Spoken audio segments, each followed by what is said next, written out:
Šodien es un Pasaules dabas fonda pārstāvi mēs dodamies uz Saeimu, Saeimas vides apakškomisijai iesniegt visas vasaras garumā savākto petīciju sarakstu, ko ir parakstījuši vairāk kā 5000 cilvēku Latvijā.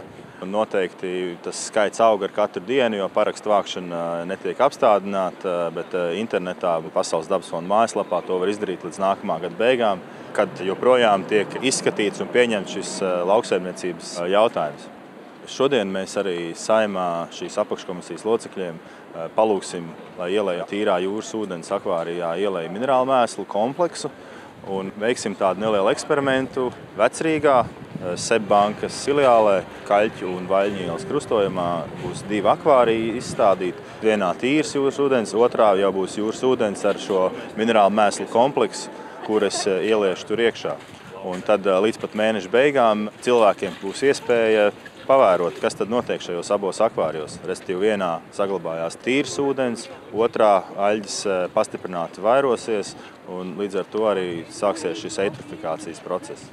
Tiešām Latvijā vēl ir diezgan daudz darāmā tieši, lai ierobežotu slāpekļu un nitrātu no lauksaimniecības. Un pirmām kārtām domājot par to, kā uzlabot mēslu krātuvju stāvokli, lai šie mēsli tiktu savākti atbilstošās mēslu krātuvēs, jo īpaši zemgalē, kas ir tāds nitrātu aktīvā zona, un lai varētu varbūt iespējams šos mēslojumus izmantot biogāzes ražošanā un tā tālāk.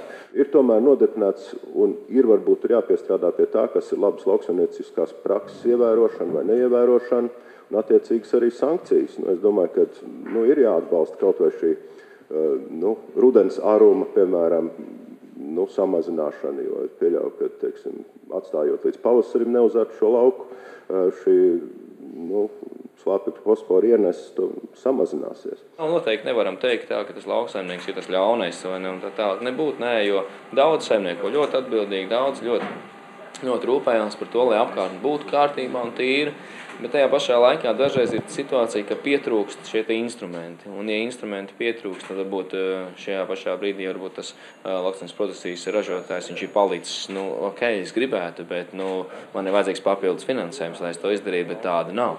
Un šo te pozīciju, kas ir izstrādāta, ļoti ceram, ka atbildīgās institūcijas ņems vērā un rūpēsies, un tieši šos instrumentus izmantos plānojot nacionālo politiku.